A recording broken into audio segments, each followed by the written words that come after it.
Well, Kate, you're all ready, and you have a cup of coffee. Yes, I do. I'm ready and waiting. Look what I found. Looks like just a piece of clay. I know it looks like just a piece of clay, but it is a beautiful musical instrument called an ocarina. Oh, really? I had it down in the basement, and I had forgotten about it, but it's been redeemed. Okay, and now it's come back to life. What are we studying, Kate? Well, we're still in First Peter. Oh, we just started First Peter last week, where we were talking about all the people being scattered that Peter was talking to, and now as we hear that we've been scattered, we also learn that somehow God has a purpose for us, even in the midst of all of this being scattered.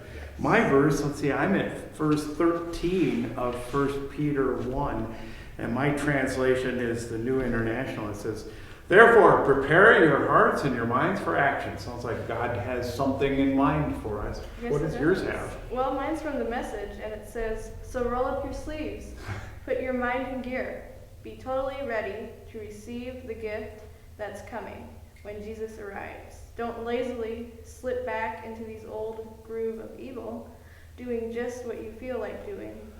Oh boy, is that pertinent, because it's so easy to fall back into old ways, especially when we find ourselves having to live a new way, live a little more carefully.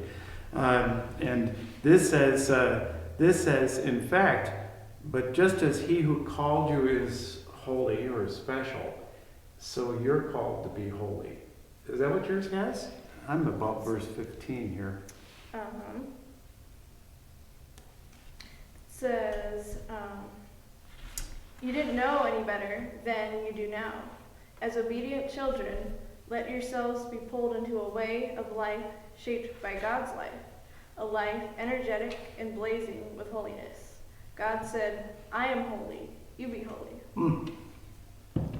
I love that. Energetic and blazing with holiness. I don't think that means that we're supposed to be more perfect than everybody else. That's not No, what I don't holiness think so. is about. It's about instead living out God-likeness in the world towards everybody else, and finding a way to live as something that's growing in God's love. In fact, my passage goes on to say, "Since you call on a Father who judges everyone's work impartially," in other words, live your life. You don't have to live it before God. You don't have to compare yourself to somebody else. "Live your lives as strangers here in a reverent fear, for you know that it wasn't with perishable things such as silver or gold that you were redeemed." Redeemed. Redeemed is an interesting word. Yes, You were it is. redeemed. Do you know what the word means? To be saved, or to a new purpose? Yeah, but actually I like her second definition better. Most people say redeemed just means saved from the past, but it actually means to be given a new purpose. It means that somehow what you were before is transformed by what God has done for you. It's kind of like somebody finding an old jar in a store and realizing this dirty old jar, if it was cleaned up, it would be something spectacular. And they buy it, they redeem it, and they buy it and they clean it up, and then it becomes a beautiful flower vase. Yeah, Can kind of like a flower seed, like we Like a- talked about the last time. Like a flower seed, okay. We had- Maybe. Okay, tell me about this. Tell me about this Easter lily. How it was Well- redeemed. Had to be buried first, Okay, buried first. and then it grew new life. Okay, so that it was no longer just a seed. No. I think that's what God's holiness intends for us too. Not though that there aren't other things that are going to try to somehow thwart us and make us stay the same old way, and somehow be something that it was before. I received an email from a friend that I thought was rather fitting.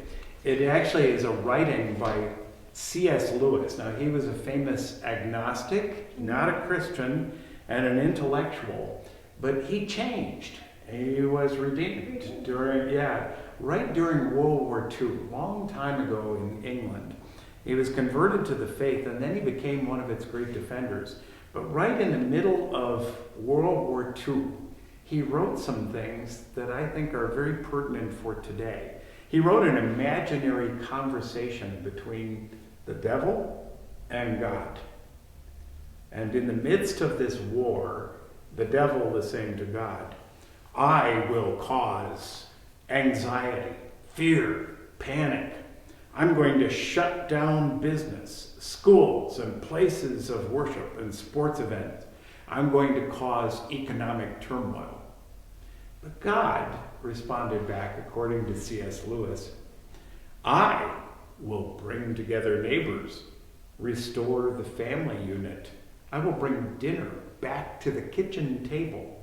I will help people slow down their lives and appreciate what really matters.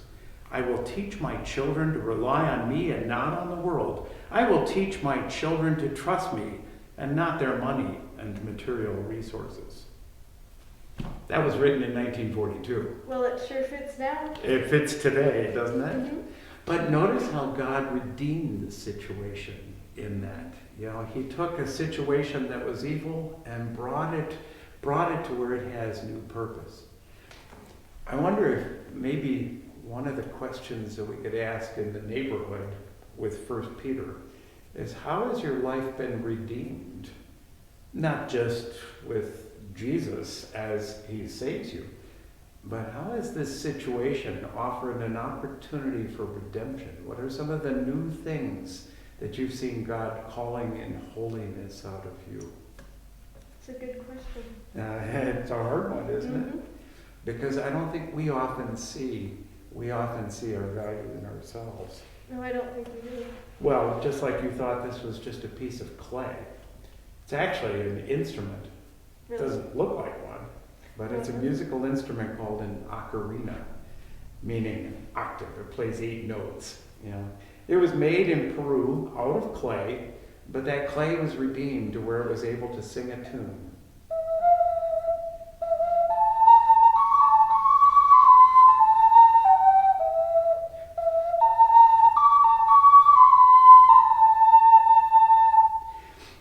I once was lost, but Now I'm found, was blind. but now I see. Oh, may we all see that in God's neighborhood.